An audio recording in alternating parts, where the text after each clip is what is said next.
낯선 나라에 시집간 동생, 그리고 갑자기 걸려온 한 통의 전화. 동생의 놀라운 한마디에 뉴욕의 변호사는 한국이라는 나라에 대한 불신과 두려움을 안고 급히 비행기에 오릅니다. 과연 무슨 일이 있었던 걸까요? 지금부터 그 놀라운 이야기 함께 들어보시죠. 그 전에 잠깐 구독과 좋아요, 알림 설정 꾹 눌러주시면 영상 제작에 정말 큰 힘이 됩니다. 안녕하세요. 저는 엘리자베스입니다. 미국 뉴욕에서 변호사로 일하고 있습니다. 어느 날 평소처럼 사무실 책상에 앉아 서류를 정리하고 있었어요. 그때였습니다. 제 휴대전화 화면에 에밀리라는 이름이 떴습니다. 이 시간에?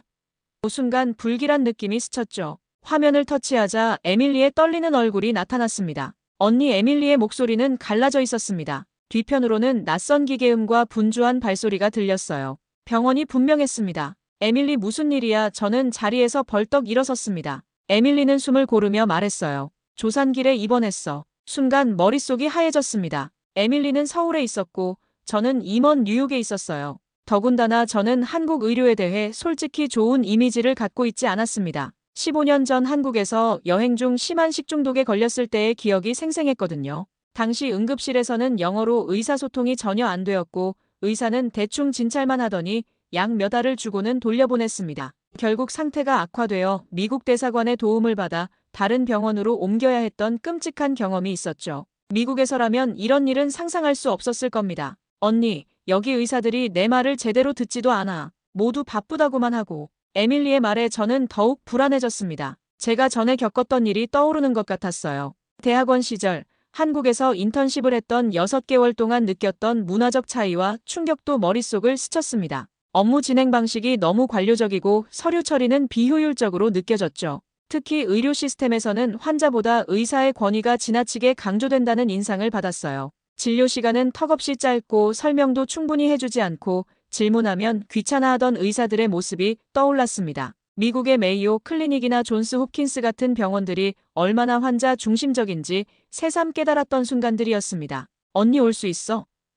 에밀리의 간절한 부탁은 제 심장을 움켜쥐는 것 같았습니다. 저는 망설이지 않았습니다. 눈앞에 있는 일이며 뭐며 모두 밀쳐두고 비행기 티켓을 예매했어요. 비행기 표를 결제하는 동안 손이 떨렸습니다. 가슴속엔 걱정과 불안이 뒤섞여 끌어올랐어요. 한국 의사들이 에밀리를 제대로 돌볼까? 그곳 의료 시스템을 내가 신뢰할 수 있을까? 3년 전 친구가 한국에서 입원했을 때의 경험담이 떠올랐습니다. 병원은 시설은 최신식이었지만 의사와 제대로 상담할 시간이 없었고 병실은 과밀해서 제대로 쉬지도 못했다고 했죠. 또 의료비 청구 과정이 불투명해서 나중에 예상보다 훨씬 많은 금액을 지불해야 했다는 이야기도 들었습니다. 그때 느꼈던 불신과 두려움이 다시 고개를 들었습니다. 미국이었다면 적어도 환자의 알 권리는 보장받았을 텐데 의사와 충분히 상담하고 모든 절차에 대해 자세한 설명을 들을 수 있었을 텐데 하는 생각이 들었습니다. 공항으로 향하는 택시 안, 창밖은 눈부신 오후 햇살로 가득했지만 제 마음은 먹구름이 낀 것처럼 무거웠습니다.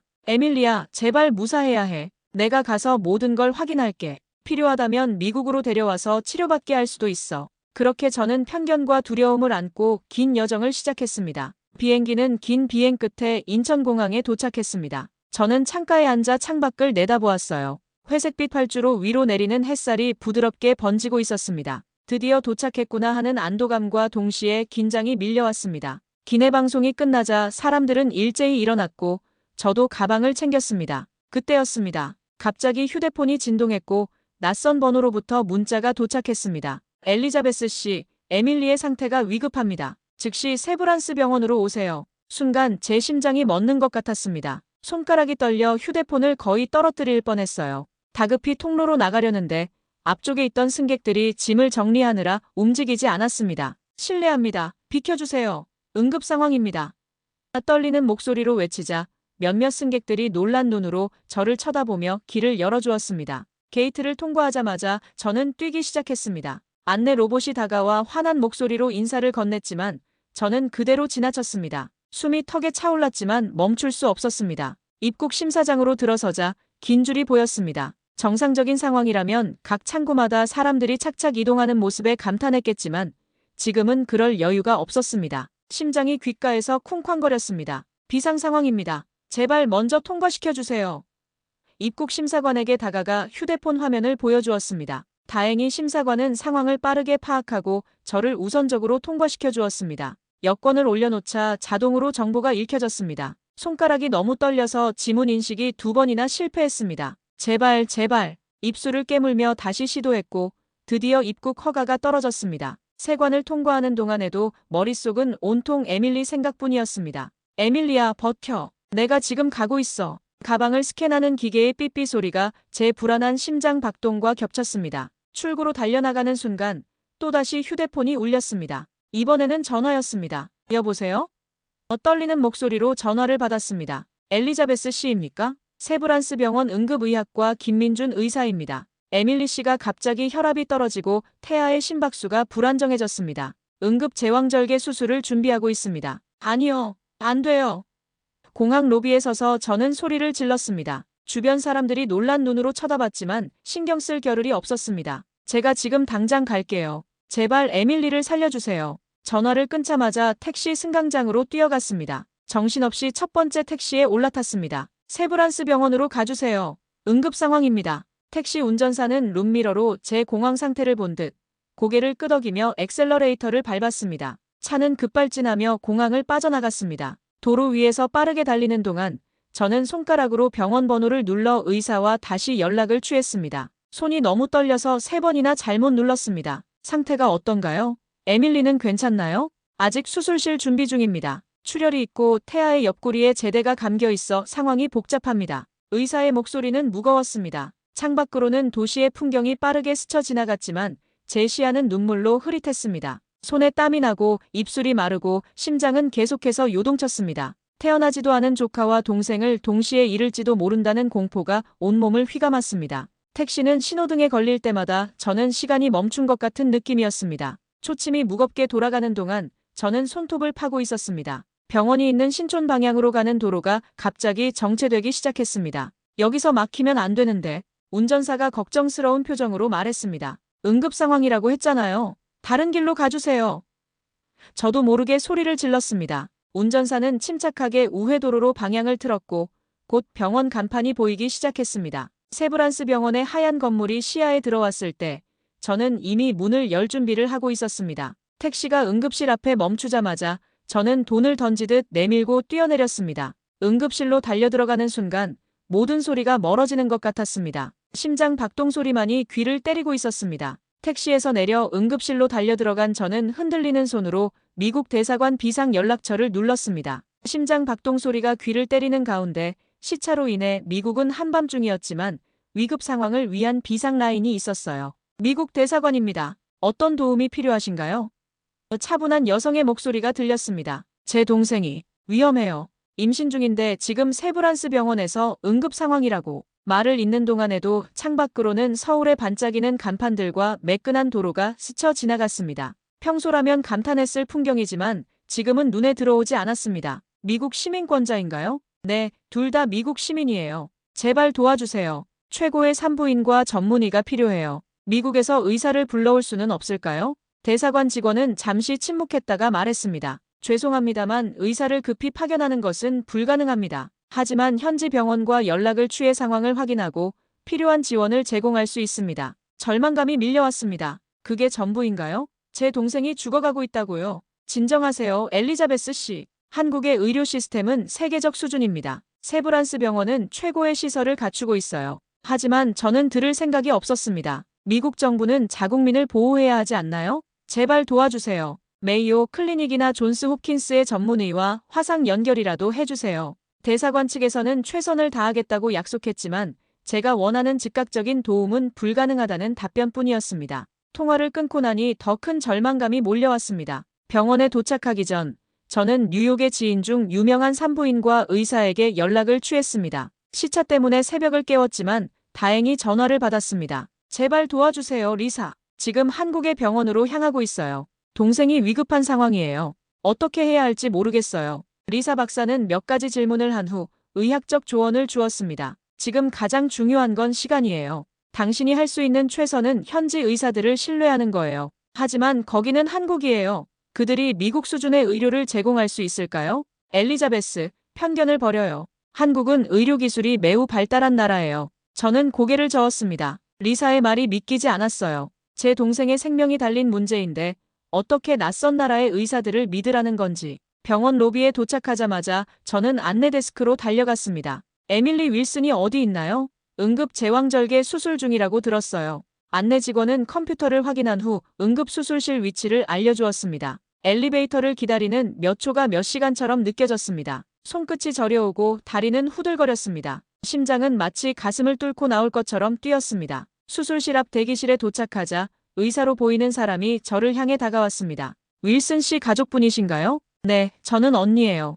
에밀리는 괜찮나요? 아기는요? 의사는 심각한 표정으로 말했습니다. 지금 상황이 매우 위급합니다. 태반 조기박리가 발생했고 출혈이 심합니다. 아기의 심박수도 불안정해요. 제 눈앞이 캄캄해졌습니다. 그 순간 휴대폰이 울렸습니다. 리사 박사가 약속대로 화상 연결을 시도한 것이었습니다. 의사 선생님, 잠시만요. 미국에서 산부인과 전문의가 상담해 주실 수 있을까요? 제발요. 한국 의사는 잠시 망설이더니 고개를 저었습니다. 죄송합니다만 지금은 그럴 시간이 없습니다. 매 초가 중요한 상황입니다. 하지만 이분은 존스 홉킨스의 최고 전문가예요. 제발 잠깐만이라도. 의사는 단호하게 말했습니다. 윌슨 씨, 지금은 수술에 집중해야 합니다. 믿어주세요. 우리 팀은 최선을 다하고 있습니다. 그렇게 말하고 의사는 서둘러 수술실로 돌아갔습니다. 저는 그 자리에 주저앉고 말았습니다. 도움을 줄 수 있는 사람, 믿을 수 있는 사람이 아무도 없다는 절망감이 온몸을 덮쳤습니다. 심장이 무너져 내리는 것 같았습니다. 숨을 쉴 수가 없었어요.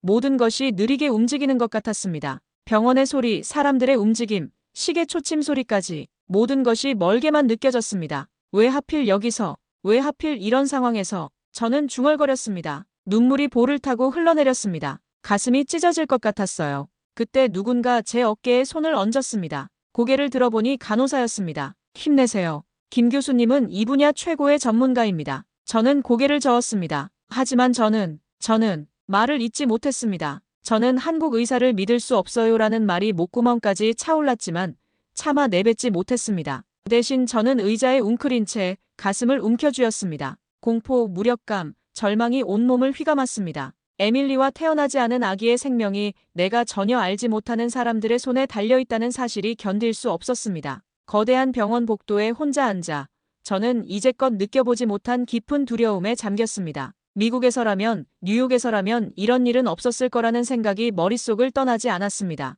가족의 생명이 달린 위기 앞에서 저는 그 어느 때보다 무력하고 작아져 있었습니다. 세브란스 병원 수술실 앞 복도에서 저는 절망에 빠져 있었습니다. 2시간이 넘게 흘렀지만 아무런 소식도 들리지 않았습니다. 눈물조차 다 말라버린 채 저는 그저 멍하니 벽만 바라보고 있었어요. 미국 대사관에서도 뉴욕의 의사 친구에게서도 실질적인 도움은 받지 못했습니다. 에밀리와 태어나지 않은 아이의 생명은 이제 전적으로 제가 신뢰하지 못하는 한국 의사들의 손에 달려 있었습니다. 그때였습니다. 수술실 문이 열리고 마스크를 내린 의사가 나왔습니다. 그의 표정을 읽으려 애썼지만 너무 지쳐 보였습니다. 저는 떨리는 다리로 일어섰습니다. 에밀리는요? 아기는요? 그 의사는 잠시 눈을 감았다가 다시 떴습니다. 그리고 천천히 마스크를 완전히 벗었습니다. 그제서야 저는 그의 얼굴을 제대로 볼 수 있었습니다. 피로에 지친 눈이었지만 그 안에는 묘한 평온함이 있었습니다. 김재현 교수입니다. 그가 영어로 또박또박 말했습니다. 두 분 모두 안정적입니다. 아기는 조산하지만 호흡이 안정적이고 에밀리 씨도 출혈을 모두 막았습니다. 제 심장이 멈춘 것 같았습니다.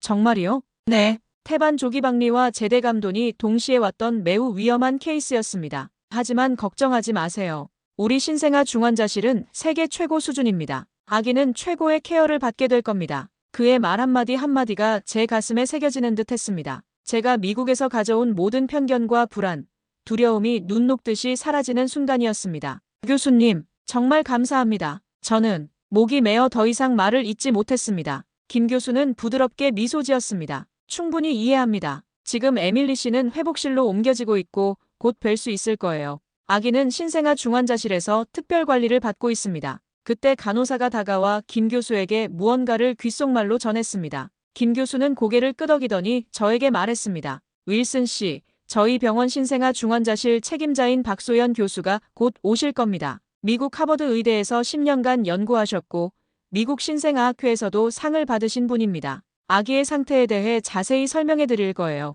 30분 후 저는 환하게 웃는 박소연 교수를 만났습니다. 그녀는 단정한 차림새와 자신감 넘치는 목소리로 저를 안심시켰습니다. 윌슨 씨, 걱정 마세요. 저희 중환자실은 생존율 99.8%를 자랑합니다. 그리고 아기의 상태는 조사나치고는 매우 안정적이에요. 이어서 그녀는 태블릿을 꺼내 신생아실의 실시간 영상을 보여주었습니다. 첨단 장비로 가득한 공간에서 간호사들이 부드럽게 아기들을 돌보고 있었습니다. 그 중에는 에밀리의 작은 아이도 있었습니다. 모든 인큐베이터에는 IoT 시스템이 연결되어 있어서 아기의 상태를 24시간 모니터링합니다. 이상 징후가 보이면 즉시 알림이 오죠. 또한 저희는 조산아를 위한 특수 영양 프로그램도 운영하고 있어요. 박 교수의 말 한마디 한마디가 저에게 희망과 안도감을 가져다 주었습니다. 제가 얼마나 무지했는지 깨달았습니다. 미국이 의료의 중심이라고 생각했던 제 편견이 산산이 부서지는 순간이었습니다. 다음 날, 에밀리는 일반 병실로 옮겨졌습니다. 그리고 저는 또 한 번 충격을 받았습니다. 에밀리의 병실은 마치 고급 호텔 객실 같았습니다. 넓은 창문으로 서울의 전경이 내려다 보였고, 침대는 전자동으로 조절되었습니다. 벽에 걸린 대형 스마트 TV에서는 다국어 서비스를 제공했고, 심지어 에밀리의 상태를 실시간으로 모니터링하는 태블릿까지 비치되어 있었습니다. 이게 정말 병원이 맞아? 저는 에밀리에게 물었습니다. 응. 게다가 매일 영양사가 직접 식단을 구성해준대. 심지어 산모용 마사지와 요가 프로그램도 있어. 에밀리의 목소리에는 안도감이 가득했습니다. 오후에는 김재현 교수가 직접 병실을 방문했습니다. 그는 에밀리의 상태를 꼼꼼히 체크한 후 저에게 따로 이야기를 건넸습니다. 윌슨 씨, 제가 어제 설명드릴 시간이 없었는데요. 사실 에밀리 씨의 케이스는 100건 중 1건 정도로 나타나는 매우 희귀한 합병증이었습니다. 미국에서도 이런 케이스를 제 시간에 발견하고 성공적으로 수술했다면 의학 저널에 실릴 정도죠. 김 교수의 차분한 설명에 저는 고개를 끄덕였습니다. 그는 이어서 말했습니다. 저희 병원은 AI 기반 진단 시스템을 갖추고 있어서 초기에 위험 징후를 포착할 수 있었습니다. 그리고 저희 팀은 이런 희귀 케이스를 위한 특별 훈련을 받았죠. 저는 말문이 막혔습니다. 김 교수는 제 표정을 읽고 미소 지었습니다. 많은 외국인들이 한국 의료에 대해 오해하고 계세요. 하지만 저희는 현재 로봇 수술, AI 진단, 원격 의료 등에서 세계를 선도하고 있습니다. 세브란스 병원은 100년이 넘는 역사를 가진 아시아 최초의 서양식 병원이기도 하죠. 저녁에는 간호팀장이 에밀리에게 태블릿을 가져왔습니다. 이걸로 아기와 화상 통화를 할 수 있어요. 24시간 언제든지 가능합니다. 에밀리와 저는 태블릿 화면을 통해 작은 조카를 볼 수 있었습니다. 세심하게 돌보는 간호사들, 첨단 장비들, 그리고 무엇보다 평온한 아기의 모습이 우리에게 깊은 감동을 주었습니다. 병원 복도를 걸으며 저는 문득 창밖의 서울 야경을 바라보았습니다. 반짝이는 빌딩들, 정돈된 거리, 그리고 이 모든 것을 가능케 한 기술과 사람들. 제가 얼마나 편협한 시각을 가지고 있었는지 부끄러워졌습니다. 미국에서 온 저에게 한국은 그저 먼 아시아의 작은 나라였습니다. 하지만 지금 이 순간 제가 경험한 한국은 첨단 기술과 따뜻한 인간미가 공존하는 곳이었습니다. 그리고 에밀리와 아기에게 이보다 더 좋은 곳은 없을 것이라는 확신이 들었습니다. 언니, 괜찮아?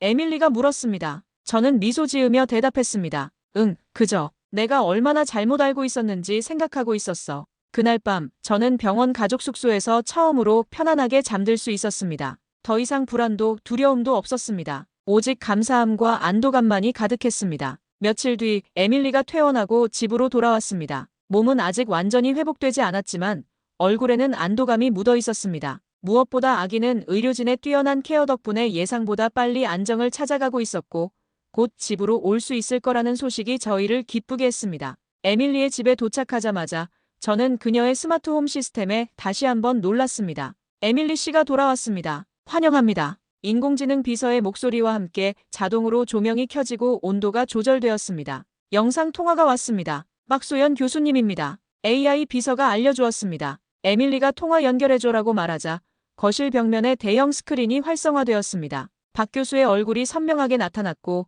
그 옆에는 작은 창이 열려 신생아실의 모습이 실시간으로 보였습니다. 에밀리 씨, 아기 상태가 매우 좋아지고 있어요. 체중도 50g 늘었고 호흡도 안정적입니다. 박 교수는 태블릿을 보여주며 설명했습니다. 이 그래프가 보이시죠? 이건 아기의 24시간 산소 포화도 수치예요. 저희 병원의 AI 모니터링 시스템이 실시간으로 분석하고 있습니다. 화면에는 각종 의료 데이터가 시각화되어 있었고 그 옆에는 AI의 분석 결과가 표시되어 있었습니다. 저는 뉴욕의 최고급 병원에서도 이런 상세한 실시간 분석 시스템을 본 적이 없었습니다. 그리고 이건 보호자용 앱입니다. 다운로드하시면 언제든지 아기 상태를 확인하실 수 있어요. 박 교수가 QR코드를 보여주자 에밀리는 즉시 스마트폰으로 스캔했습니다. 순식간에 앱이 설치되고 아기의 현재 상태가 화면에 나타났습니다. 통화를 마친 후 에밀리는 저에게 집안의 다른 기술들을 보여주기 시작했습니다. 언니, 여기 봐. 이건 우리 냉장고야. 그녀가 냉장고 앞에 서자 투명한 디스플레이가 활성화되어 내부 식품의 목록과 유통기한을 보여주었습니다. 이 냉장고는 내부를 스캔해서 뭐가 부족한지 알려줘. 그리고 앱으로 장보기 목록을 자동 생성하고 근처 마트에 주문도 할 수 있어. 에밀리가 자랑스럽게 설명했습니다. 화장실에 들어갔을 때는 더욱 놀라웠습니다. 스마트 변기가 자동으로 뚜껑을 열고 사용 후에는 물이 자동으로 내려갔습니다. 심지어 건강 상태까지 분석해준다고 했습니다. 에밀리, 이거 정말 대단한데? 미국에서는 이런 시스템이 있어도 훨씬 비싸고 설치하기도 복잡할 텐데. 제가 감탄하자 에밀리는 웃었습니다. 여긴 이런 게 기본이야. 사실 우리 집은 중간급 스마트홈이야. 최신 아파트는 더 대단해. 그날 저녁 에밀리의 남편인 민수 씨가 퇴근 후 집에 돌아왔습니다. 그는 삼성전자의 연구원이었습니다. 안녕하세요. 처음 뵙겠습니다. 민수 씨는 영어로 정중하게 인사했습니다. 그는 에밀리에게 선물을 건넸습니다. 오늘 출시된 새 스마트워치야. 우리 팀이 개발한 건데 산모 건강 모니터링 기능이 있어. 에밀리가 스마트워치를 착용하자 즉시 그녀의 심박수, 혈압, 수면 패턴 등을 분석하기 시작했습니다. 이건 정말 대단한데요. 저는 감탄했습니다. 민수 씨는 겸손하게 웃었습니다. 아직 미국 시장에는 출시되지 않은 모델이에요. 이 스마트워치는 FDA 승인을 기다리고 있습니다. 심전도 측정의 정확도가 병원 장비의 98.7%에 달해요. 민수 씨는 저에게 차를 권하며 이야기를 이어갔습니다. 사실 우리 랩에서는 더 혁신적인 기술을 개발 중입니다. 웨어러블 초음파 장치인데 임산부가 집에서도 태아 상태를 모니터링할 수 있는 기기예요. 우리의 대화는 갑자기 에밀리가 살짝 몸을 떨며 중단되었습니다. 괜찮아? 제가 걱정스럽게 물었습니다. 조금 춥네. 산후에는 체온 조절이 잘 안 된다고 하더라고. 에밀리가 말했습니다. 그 순간 놀라운 일이 일어났습니다. 집안의 AI 시스템이 에밀리의 말을 감지하고 즉시 반응했습니다. 산모 체온 변화 감지, 실내 온도 24도로 조정합니다. 온돌 시스템 작동합니다. 단 몇 초 만에 바닥에서 따뜻한 기운이 올라오기 시작했습니다. 미국에서는 보통 에어컨이나 히터로 공기를 데우지만 이곳의 온돌 시스템은 바닥 전체를 따뜻하게 해 훨씬 효과적이었습니다. 와, 이거 정말 대단한데. 저는 발바닥으로 따뜻한 온기를 느끼며 감탄했습니다. 민수 씨가 자랑스럽게 설명했습니다. 이건 전통 온도를 현대화한 시스템이에요. 1000년 이상의 역사를 가진 한국 전통 난방 방식인데 요즘은 AI와 IoT 기술을 접목해 스마트 온돌로 발전했죠. 산모의 체온 변화를 감지해 자동으로 온도를 조절합니다. 에밀리가 덧붙였습니다. 이 시스템은 정말 완벽해. 바닥에 설치된 센서가 내 체온과 심박수를 측정하고 움직임 패턴까지 분석해서 내 상태에 맞게 최적의 온도를 제공해줘. 산후 회복에 정말 도움이 돼. 민수 씨는 태블릿을 들어 보여주었습니다. 이건 우리 집의 스마트 온돌 제어 시스템입니다. 보세요. 각 방마다 다른 온도로 설정할 수 있고 시간대별로 온도 변화도 프로그래밍할 수 있어요. 에밀리가 주로 있는 공간은 항상 최적 온도를 유지하도록 설정했습니다. 화면에는 방 전체의 온도 분포가 열화상으로 표시되어 있었고 에밀리가 주로 머무는 소파와 침대 주변이 가장 따뜻하게 설정되어 있었습니다. 미국의 중앙난방은 공기를 데우지만 온돌은 바닥에서부터 열이 올라와 몸 전체를 따뜻하게 해줘요. 특히 산후 회복에는 이 방식이 훨씬 효과적이라는 의학 연구 결과도 있습니다. 민수 씨가 전문가다운 설명을 이어갔습니다. 에밀리가 일어나 창가로 걸어갔습니다. 그녀가 이동하자 스마트 온돌 시스템이 그녀의 움직임을 추적해 해당 구역의 온도를 미세하게 조정했습니다. 너무나 섬세한 기술이라 감탄이 절로 나왔습니다. 그리고 언니, 이것도 봐봐. 에밀리가 침실로 저를 안내했습니다. 이건 스마트 수면 시스템이야. 침대 매트리스 아래에는 얇은 센서 패드가 설치되어 있었고 천장에는 작은 프로젝터가 달려 있었습니다. 이 시스템은 내 수면 패턴을 분석해서 최적의 수면 환경을 만들어줘. 밤에 내가 뒤척이면 자동으로 매트리스 강도를 조절하고 온도와 습도도 바꿔주는데 특히 산후 통증이 있을 때 정말 도움이 됐어. 민수 씨가 태블릿으로 앱을 열어 보여주었습니다. 이건 에밀리의 지난 일주일 수면 데이터예요. 깊은 수면, 렘 수면, 얕은 수면의 비율을 분석해서 매일 아침 건강 조언을 제공합니다. 에밀리의 수면 데이터는 그래프와 차트로 시각화되어 있었고 AI가 분석한 결과와 함께 맞춤형 조언이 제공되고 있었습니다. 게다가 아기가 오면 이 시스템이 아기 모니터링과 연동돼 아기가 울면 내게 알려주고 아기 방의 환경도 자동으로 조절해줘. 이건 정말 미국에서는 볼 수 없는 수준의 기술이네요. 저는 솔직히 감탄했습니다. 민수 씨는 겸손하게 웃었습니다. 사실 이런 스마트홈 기술은 한국 가정의 기본이 되어가고 있어요. 특히 새 아파트들은 이런 시스템이 기본으로 설치되니까요. 저녁 식사 시간, 에밀리는 스마트 주방을 소개해 주었습니다. 언니, 여기 봐. 이 인덕션은 식재료를 인식해서 최적의 온도로 자동 조절돼. 에밀리가 냄비를 인덕션 위에 올려놓자 디스플레이에 산모 영양식 모드라는 메시지가 표시되었습니다. 이 모드는 영양소 파괴를 최소화하고 소화가 쉽게 음식을 조리해줘. 산후 회복에 필요한 영양소가 최대한 보존되도록 온도와 시간을 자동 조절해. 식사 후 민수 씨는 저에게 한국의 또 다른 기술 혁신을 보여주었습니다. 이건 저희가 개발 중인 신생아 건강 모니터링 시스템입니다. 그가 보여준 작은 패치는 아기의 피부에 부착하는 웨어러블 장치였습니다. 이 패치는 두께가 머리카락의 3분의 1에 불과해요. 아기 피부에 자극 없이 부착되어 체온, 심박수, 산소 포화도, 수면 패턴을 모니터링합니다. 병원에서만 가능했던 의학적 관찰을 가정에서도 할 수 있게 해주죠. 이 기술은 미국 FDA와 유럽 CE 인증을 앞두고 있어요. 실제 임상 테스트에서는 대형 병원 장비와 99.2%의 일치율을 보였습니다. 민수 씨의 목소리에는 자부심이 가득했습니다. 미국에서는 아직 이런 기술을 상용화하지 못했어요. 저는 솔직히 인정했습니다. 이 정도 정확도와 편의성을 갖춘 가정용 의료기기는 본 적이 없어요. 민수 씨는 미소를 지었습니다. 한국은 IT 인프라와 의료기술의 융합에 많은 투자를 해왔어요. 특히 출산율 저하 문제를 해결하기 위해 산모와 신생아 케어 기술 개발에 국가적 지원이 이루어지고 있습니다. 그날 밤, 저는 창가에 서서 서울의 야경을 바라보았습니다.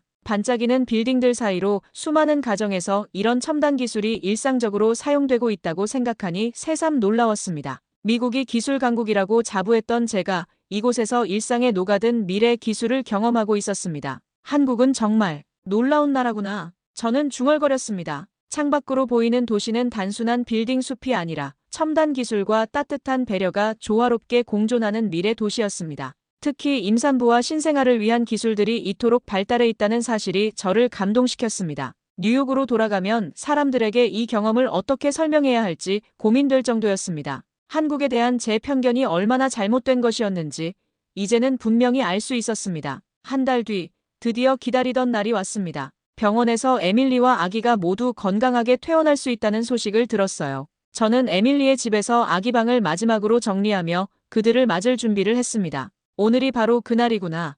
저는 중얼거리며 아기 침대에 이불을 부드럽게 펴고 모비를 한 번 더 점검했습니다. 한국에 도착했을 때의 불안감과 두려움이 거짓말처럼 사라진 지 오래였습니다. 현관벨이 울렸습니다. 문을 열자 간호사 한 명이 에밀리와 아기를 데리고 와 있었습니다. 산후 케어 서비스입니다. 윌슨 씨와 아기를 모셔왔어요. 에밀리는 작은 아기를 품에 안고 환하게 웃고 있었습니다. 언니, 우리 드디어 집에 왔어. 저는 감격에 겨워 그들을 안아주었습니다. 그리고 간호사가 가져온 것들에 놀랐습니다. 전통 산후조리 음식이 담긴 도시락 세트, 한약재로 만든 목욕용품, 그리고 아기를 위한 유기농 의류 세트까지. 이 모든 것이 병원 서비스의 일부인가요?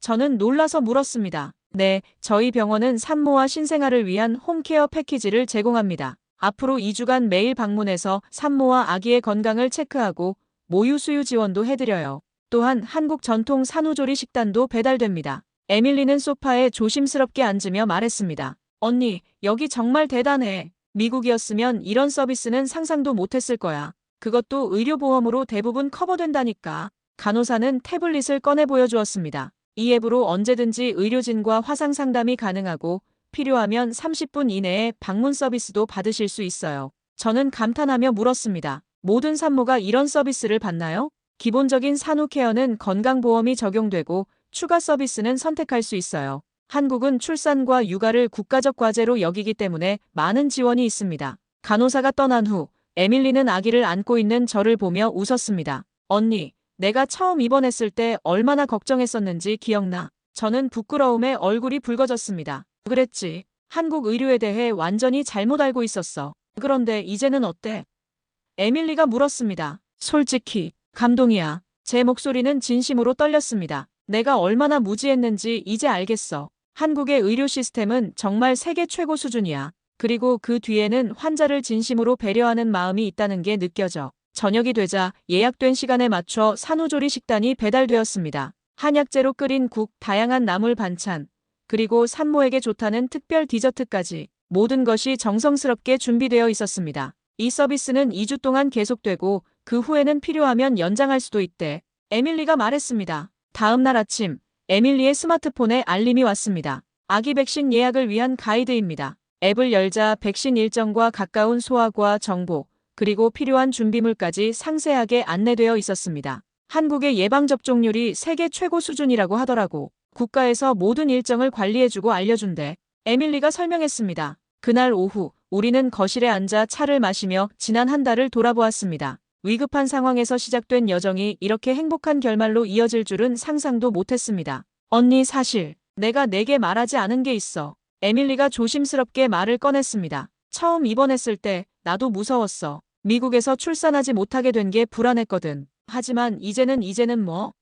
내가 물었습니다. 한국에서 출산하게 된 게 축복이라고 생각해. 에밀리의 목소리는 확신에 차 있었습니다. 이런 케어 시스템, 이런 따뜻함, 이런 세심함, 미국에선 경험하지 못했을 거야. 창밖으로는 서울의 저녁 풍경이 펼쳐지고 있었습니다. 빛나는 도시, 그러나 그 안에는 오랜 전통에서 이어져 온 따뜻한 배려가 살아 숨쉬고 있었습니다. 저는 품에 안긴 조카를 바라보며 중얼거렸습니다. 한국, 정말 대단한 나라구나. 내가 얼마나 많은 것을 배웠는지 몰라. 그때 에밀리가 태블릿을 들고 와서 보여주었습니다. 이것 봐.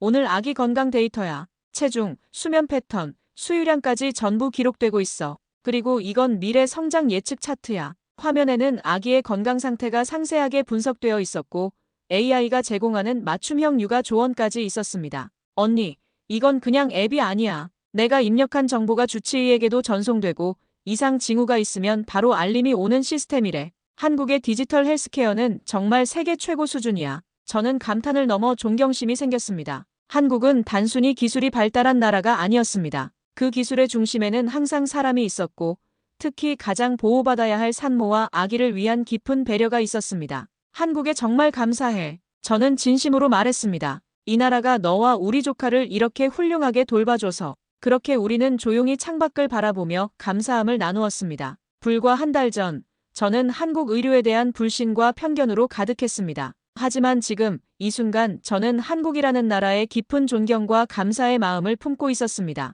그리고 확신했습니다. 제 인생에서 이보다 더 값진 깨달음은 없었다고. 그날 오후, 에밀리는 아기의 일주일차 건강검진을 위해 병원을 방문해야 했습니다. 저는 기꺼이 동행하기로 했습니다. 언니, 오늘은 특별한 분을 만나게 될 거야. 내가 병원에 있을 때 정말 큰 도움을 주신 분이셔. 에밀리가 택시 안에서 말했습니다. 저는 호기심에 고개를 끄덕였습니다. 누구신데? 정소현 교수님이셔. 세브란스 병원 의료원장이시자 국가바이오헬스위원회 의장이신 분이야. 내 케이스를 직접 살펴보시고 치료 방향을 제시해 주셨던 분이셔. 저는 놀라움을 감추지 못했습니다. 와, 그런 분이 직접 진료를 보신다고? 내 케이스가 워낙 특이한 케이스였고 교수님이 이 분야 최고 전문가셔서 특별히 관심을 가져주셨어. 사실 오늘은 교수님께서 해외 출장 전 마지막으로 언니를 보고 싶다고 특별히 시간을 내주셨대. 병원에 도착하자 깔끔하고 현대적인 로비가 우리를 맞이했습니다. 접수를 마치고 특별진료실로 안내받았습니다. 몇 분 후, 단정한 차림의 중년 여성이 따뜻한 미소를 지으며 들어왔습니다. 품위 있는 모습에서 경험과 지혜가 느껴졌습니다. 안녕하세요, 정소연입니다. 에밀리의 언니분이시죠? 만나서 반갑습니다. 정 교수는 가벼운 인사 후 에밀리와 아기의 상태를 꼼꼼히 체크했습니다. 그녀의 손길에는 경험에서 우러나오는 확신과 따뜻함이 담겨 있었습니다. 모두 정상입니다. 에밀리 씨, 아기도 잘 자라고 있어요. 특히 폐 기능이 정상으로 회복되고 있어 다행이네요. 검사가 끝난 후 정 교수는 우리를 자신의 사무실로 초대했습니다. 넓고 밝은 공간에는 의학 서적과 함께 한국 전통 미술품들이 조화롭게 배치되어 있었습니다. 잠시 차라도 한잔 하시겠어요? 방금 전통차 대회에서 상을 받은 제주 녹차입니다. 정 교수가 말했습니다. 차를 마시며 저는 용기를 내어 물었습니다. 교수님, 바쁘신데 에밀리의 케이스에 이렇게 관심을 가져주시는 건 정말 특별한 일 같아요. 한국의 의료 시스템이 이렇게 세심한 건가요? 정 교수는 차분하게 미소 지었습니다. 우리 의료 철학의 핵심은 정과 연결에 있습니다. 환자를 단순한 케이스 번호가 아닌 하나의 온전한 인간으로 바라보는 거죠. 그녀는 찻잔을 내려놓고 이야기를 이어갔습니다. 한국 전통의학에서는 이미 1000년 전부터 심신일체를 강조해왔어요. 몸과 마음이 하나라는 거죠. 현대의학에서도 우리는 이 원칙을 지키려 합니다. 첨단 기술은 도구일 뿐, 그 중심에는 항상 사람이 있어야 해요. 정 교수의 말 한마디 한마디가 깊은 울림을 주었습니다. 한국 사회의 핵심 가치 중 하나는 정의예요. 이건 단순한 감정이 아니라 사람과 사람 사이의 깊은 유대를 의미합니다. 병원에서도 우리는 이 정을 통해 환자와 연결되려 노력해요.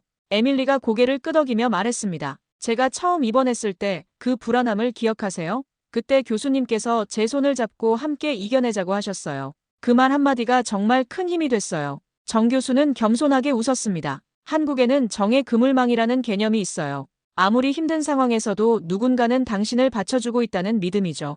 우리는 이런 상호 연결된 사회를 지향합니다. 저는 그녀의 말에 깊이 공감했습니다. 미국에서의 삶은 종종 고립되고 개인주의적이었습니다. 하지만 여기 한국에서는 그 연결의 끈이 생생하게 살아있었습니다. 정 교수가 말을 이어갔습니다. 제가 의학을 공부하던 시절 미국 하버드에서 2년간 연구했어요. 그곳의 기술과 지식은 훌륭했지만 돌아와서 깨달은 건 기술만으로는 충분하지 않다는 것이었습니다. 그녀의 눈빛이 더욱 진지해졌습니다. 한국의 발전은 단순히 경제적, 기술적 성장이 아니에요. 우리는 정과 효, 예와 같은 전통 가치를 지키면서도 혁신을 추구해왔습니다. 이 균형이 우리의 강점이라고 생각해요. 그녀는 아기를 바라보며 미소 지었습니다. 이 아이는 두 문화의 가치를 모두 배울 수 있는 축복받은 아이네요. 미국의 창의성과 개척 정신, 한국의 공동체 의식과 인간적 연결, 모두 소중한 가치들이니까요. 정 교수의 말에 저는 깊은 감동을 느꼈습니다. 이전에는 미처 보지 못했던 한국의 또 다른 면모, 그 깊은 철학적 바탕을 발견한 것 같았습니다. 대화가 끝나갈 무렵 정 교수는 자리에서 일어나며 작은 선물 상자를 건넸습니다. 이건 전통 인삼차와 한지로 만든 엽서예요. 뉴욕으로 돌아가시면 가끔 한국을 떠올려주세요. 그녀는 미소를 지으며 덧붙였습니다. 그리고 기회가 되신다면 다음에는 환자의 가족이 아닌 관광객으로 다시 방문하셨으면 좋겠네요. 한국에는 아직 보여드리고 싶은 것들이 많답니다. 병원을 나와 카페에 들른 에밀리와 저는 정 교수와의 대화를 되새기며 커피를 마셨습니다. 에밀리가 조심스럽게 물었습니다. 언니, 이제 한국에 대한 생각이 많이 바뀌었지? 저는 깊게 숨을 들이마셨습니다. 완전히 달라졌어. 처음에는 그저 발달된 기술에 놀랐지만 이제는 그 기술 너머에 있는 마음과 그들의 철학에 감동받았어. 사람과 사람 사이의 연결. 이건 기술로는 만들 수 없는 거잖아. 그리고 문득 결심했습니다. 에밀리, 내년 봄에 다시 올게. 그때는 한국을 제대로 여행하고 싶어.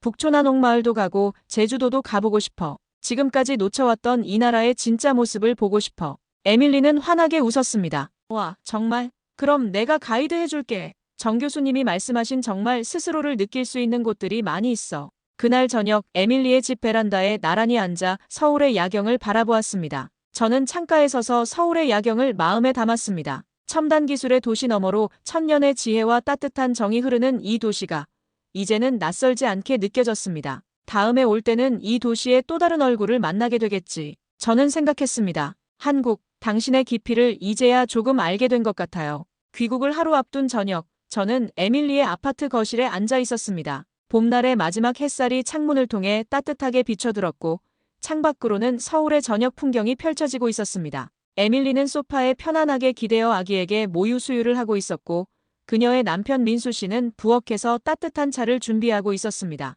거실에는 은은한 클래식 음악이 흐르고 있었습니다. 언니, 짧았지만 함께 있어줘서 정말 고마워. 에밀리가 아기를 바라보며 말했습니다. 저는 고개를 저으며 미소 지었습니다. 나도 오히려 고마워. 이렇게 따뜻한 서울을 알게 해줘서. 민수 씨가 차 3잔을 들고 거실로 돌아왔습니다. 오늘은 특별한 녹차를 준비했어요. 제주도에서 직접 공수한 거예요. 따뜻한 차를 마시며 저는 제 태블릿을 꺼냈습니다. 에밀리, 너에게 보여주고 싶은 게 있어. 화면에는 한미 메디컬 브릿지 이니셔티브라는 제목의 사업 계획서가 있었습니다. 에밀리가 아기를 어깨에 기대게 하며 호기심 어린 눈으로 바라보았습니다. 이게 뭐야? 뉴욕으로 돌아가면 내가 시작하려는 새 프로젝트야. 한국의 의료 시스템과 미국의 의료기관을 연결하는 비영리 단체를 설립할 계획이야. 에밀리의 눈이 커졌습니다. 정말? 이건 완전히 새로운 방향인데? 저는 고개를 끄덕였습니다. 맞아. 여기 있는 동안 너무 많은 것을 배웠어. 한국의 의료기술, 환자 케어 시스템, 그리고 그 근간에 있는 따뜻한 철학까지 이 모든 것을 미국에 알리고 싶어 계획서를 넘기며 설명했습니다. 첫 번째 프로젝트는 양국 의사들의 교환 프로그램이야. 그 다음엔 한국의 스마트 병원 시스템을 미국 병원에 도입하는 컨설팅을 진행할 거야. 특히 산모와 신생아 케어 시스템에 초점을 맞추고 싶어. 에밀리는 놀라움을 감추지 못했습니다. 와, 언니, 이건 정말 대단한 계획이야. 근데 법률 회사는 어떻게 할 거야? 파트너십은 유지하되 근무 시간을 줄이기로 했어. 이 프로젝트가 내게는 더 중요해 보여. 처음에는 작게 시작하겠지만 언젠가는 정말 의미 있는 변화를 만들 수 있을 거야. 저는 손으로 화면을 가리켰습니다. 그리고 여기 봐. 한미 의료 컨퍼런스도 계획 중이야. 첫 회는 뉴욕에서, 그 다음은 서울에서 해마다 번갈아가며 개최할 예정이야. 에밀리의 눈빛이 따뜻해졌습니다. 언니, 내가 이렇게 변할 줄은 몰랐어. 얼마 전까지만 해도 한국에 대해 그렇게 편견이 있었는데 나 자신도 놀라워. 제가 웃으며 말했습니다. 이번 여행은 단순한 방문이 아니었어. 내 세계관을 완전히 바꿔놓았지. 이제는 단일 문화의 관점이 아니라 다양한 시각에서 세상을 바라볼 수 있게 됐어. 노트북을 닫으며 덧붙였습니다. 그리고 서울에는 정기적으로 올 계획이야. 최소 1년에 2번은 와야지. 사실 언젠가는 여기에 작은 오피스도 내고 싶어. 에밀리가 환하게 웃었습니다. 정말? 그럼 더 자주 만날 수 있겠네. 그뿐만 아니야. 한국어도 배울 거야. 저는 진지하게 말했습니다. 이미 앱으로 기초를 공부하기 시작했어. 안녕하세요. 감사합니다. 이 정도는 할 수 있어. 에밀리는 감동한 표정으로 제 손을 꼭 잡았습니다. 그리고 민수 씨에게 시선을 보냈습니다. 민수 씨는 바로 이해하고 작은 서랍에서 상자를 꺼내 건넸습니다. 이거 언니에게 주고 싶었어. 에밀리가 상자를 내밀었습니다. 상자 안에는 저희가 함께 고른 전통 닭이 세트가 정성스럽게 담겨 있었습니다. 하나하나 고운 천으로 감싼 작은 찻잔과 주전자,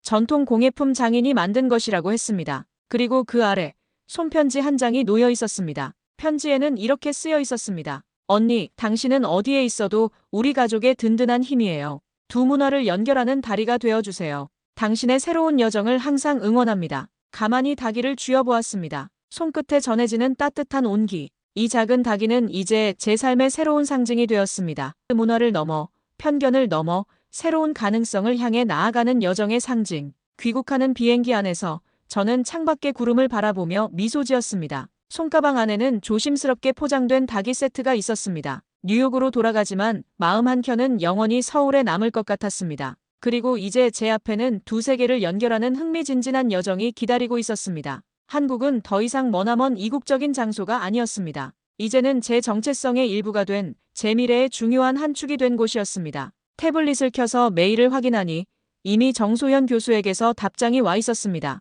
의료 교류 프로그램에 대한 긍정적인 피드백과 함께 다음 달 뉴욕에서 있을 의료 컨퍼런스에 참석한다는 소식이었습니다. 비행기가 뉴욕을 향해 날아가는 동안 저는 마음속으로 다짐했습니다. 이것은 끝이 아니라 새로운 시작이다. 서울, 곧 다시 만나자. 제 이야기를 끝까지 들어주셔서 정말 감사합니다. 모두 안녕히 계세요. 오늘 사연은 여기까지입니다. 한국에서 그녀는 첨단 기술과 따뜻한 정이 공존하는 나라, 세계 최고 수준의 의료 시스템과 진심 어린 배려가 함께하는 곳을 발견했습니다. 편견은 깨지고 새로운 이해가 싹텄으며 결국 두 세계를 잇는 다리를 놓게 된 감동적인 여정이었습니다. 여러분은 이 이야기를 어떻게 들으셨나요? 댓글로 여러분의 생각을 나눠주세요. 마지막으로 1초밖에 걸리지 않는 구독과 좋아요, 알림 설정은 감동적인 사연을 담은 영상 제작에 큰 힘이 됩니다. 지금까지 해외 감동 사연을 담아 여러분께 진심을 전하는 감동 고양이였습니다. 긴 영상 끝까지 시청해주셔서 감사합니다. 더 좋은 이야기로 다음 시간에 찾아뵙겠습니다. 감사합니다.